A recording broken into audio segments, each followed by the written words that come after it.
Today I'm replacing the max77812 on a Nintendo Switch version 2 board. Right now I've just kind of plopped the chip down in the general area. I had no idea at first how to orientate the chip on the board and make sure it was aligned. Looked at a bunch of pictures and found that the plus, if you see the little plus in the lower left hand corner on the printing on the chip, that should match up to the corner where there's a little triangle there. You can see it in the lower left on the circuit board.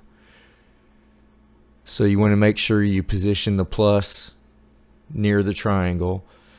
And I found these two little copper or gold, brass, whatever they are, squares. See them on the lower left and the upper right of the IC chip. From what I could tell, looking at other pictures, you put the corner of the chip right on the corner of the squares on the circuit board marks. And as you can see, it's a little trickier than it appears.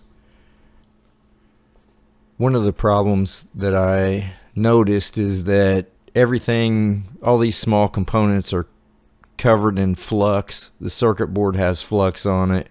Your tools get flux on them. And the small components want to stick to the board and your tools because of the flux that's on everything. So it's really hard to control and position things.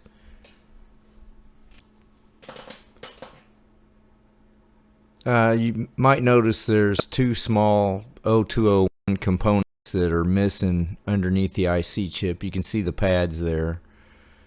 As I'm applying the heat, trying to get this IC chip soldered back onto the board. Those components are so tiny. I mean, I'm not kidding, they're like the size of a speck of pepper. So if you have your airflow turned up too high, they will just blow off of the board once the solder liquefies. So when I'm working around 0201 super tiny components, from now on I'm going to reduce the airspeed.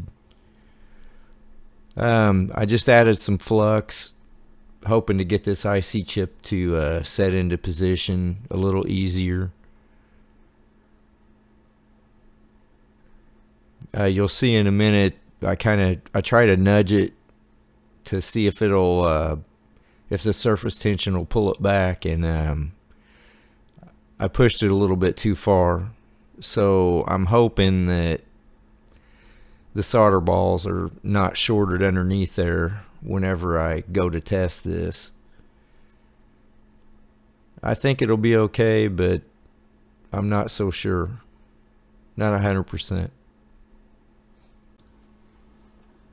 Alright, it looks like that's where the IC chip wants to align itself, so I will test this here in the next few days once I get all the components put back on, see if it works.